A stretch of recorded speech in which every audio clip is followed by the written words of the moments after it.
আপনার ব্যানারে লেখা রয়েছে আওয়ামী লীগের জন্য দেশ ছেড়েছিলাম, এখন বিএনপির জন্য ঘর ছাড়লাম, এর কারণটা কি? আমার 130% সম্পত্তি বলমারি ছাত্রদলের সভাপতি প্রাক্তন পলাশ রইসুল ইসলাম পলাশ জোরপূর্বক ভাগে আমার ফসল এবং পেঁয়াজ নিয়ে চলে গেছে। বুঝছেন, আমার কেউ নাই দুনিয়ার উপরে, আমার দুনিয়ার উপরে কেউ নাই, নিয়ে চলে গেছে। এবার আমি প্রতিকার কোথাও পাচ্ছি না, থানায় পাচ্ছি না, আমার পক্ষ প্রতিষ্ঠা না ভয়তে, পলাশ মিয়ার ভয়তে। তা আপনাদের মেহেরবানি আমার এই সংবাদটা সবার কাছে জানিয়ে দেন যে আমার সঙ্গে বেইমানি করতেছে। এসে রেকর্ড আমার, হাল রেকর্ড আমার, অনলাইনে খাজনা দেওয়া দাখিলে আমার, সব কিছু আমার, জমিতে সেফগার্ড আমার, বোক দখলে আমার। হঠাৎ করে এই বিএমপির জোর দেখাইয়া মনে করেন আমার ফসলটা নিয়ে চলে গেছে। তো ভাই, আমি অনেক নির্যাতনের ভিতরে আছি।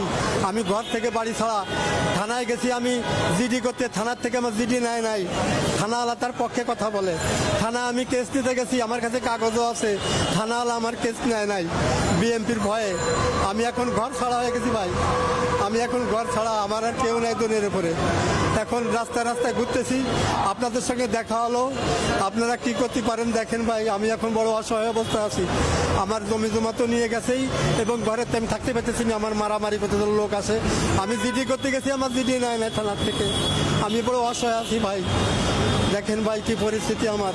130% সম্পত্তি, এসে রেকর্ড আমার, হাল রেকর্ড আমার, বাপদাদার কালে জমি আমাদের, অনলাইনে খাজনা দেখলে আমার, কিন্তু আমি কোনো প্রতিকার পাচ্ছি না, কোনো বিচার পাচ্ছি না, যার জন্য আমি ঘর ছাড়া হয়ে গেছি ভাই। আপনার নাম কি? আমার নাম মোহাম্মদ রুহুল আমিন, বাড়ি রাখালতলি, পোস্ট শেখর থানা, বলমারি জেলা, ফরিদপুর। চাচ্ছেন কি আপনার দাবি কি? আমি চাচ্ছি যে আমার জমিটা আমি ফেরত পেতে পারি, আর কিছু চাই না।